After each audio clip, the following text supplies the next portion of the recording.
സമഗ്ര ശിക്ഷാ കേരളം പദ്ധതിയുടെ ഭാഗമായി നടപ്പാക്കുന്ന stream ecosystem learning hub Kathiroor GVHSSൽ സജ്ജമായി. ജില്ലാ panchayat president advocate KK Rathnakumari പദ്ധതിയുടെ ഉദ്ഘാടനം നിർവഹിച്ചു. സ്കൂൾ വിദ്യാർത്ഥികളിൽ ശാസ്ത്രബോധം സൃഷ്ടിക്കാനും ഗവേഷണത്തെ സമന്വയിപ്പിച്ചുകൊണ്ടുള്ള പഠനരീതിക്ക് പ്രാമുഖ്യം കൊടുക്കാനും കഴിയുന്ന stream ecosystem learning hub Kathiroor GVHSSൽ പ്രവർത്തനം ആരംഭിച്ചു. പാഠ്യേതര പ്രവർത്തനങ്ങളിലൂടെ വിവിധ ക്ലാസുകളിലെ ശാസ്ത്ര സാങ്കേതിക അറിവുകളെ കോർത്തിണക്കി ഒരു ധാരയിലെത്തിക്കുകയും അത് കുട്ടികളിൽ പ്രാവർത്തികമാക്കുകയുമാണ് പദ്ധതിയിലൂടെ വിഭാവനം ചെയ്യുന്നത്. ക്ലാസ് മുറിയിലെ അധ്യാപന പരിമിതിയെ മറികടക്കുകയാണ് പദ്ധതിയുടെ മറ്റൊരു ലക്ഷ്യം.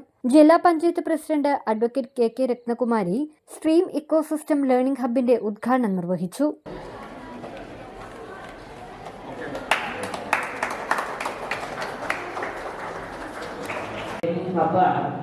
എല്ലാ തരത്തിലുള്ള പഠനങ്ങളുടെ വിവരങ്ങളുടെ അറിവുകളുടെ ഒരു ശേഖരമാണ് അവിടെ. അപ്പോൾ അവിടെ നിങ്ങൾക്ക് ഏത് തരത്തിലുള്ള കാര്യങ്ങളായാലും നിങ്ങളുടെ മനസ്സിലല്ലെങ്കിൽ നിങ്ങൾക്കുണ്ടാവുന്ന അത്തരം കഴിവുകളെ വികസിപ്പിക്കുന്നതിന് വേണ്ടിയുള്ള സംവിധാനം അവിടെ ഒരുക്കിയിട്ടുണ്ട് എന്നുള്ളതാണ്.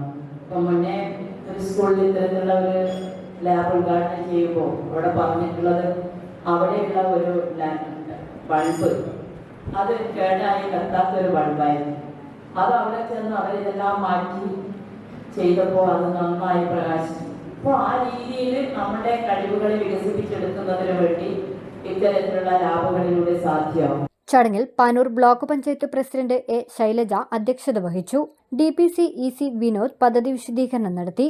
Principal K. Mini Narayana, Thalassery north AEO KE Baburaj, ജില്ലാ പഞ്ചായത്ത് അംഗം A. മുഹമ്മദ് അഫ്സൽ തുടങ്ങിയവർ സംബന്ധിച്ചു. കൊച്ചി ശാസ്ത്ര സാങ്കേതിക സർവകലാശാലയുടെ സഹായത്തോടെയാണ് പദ്ധതി യാഥാർത്ഥ്യമാക്കിയത്. News bureau, Thalassery.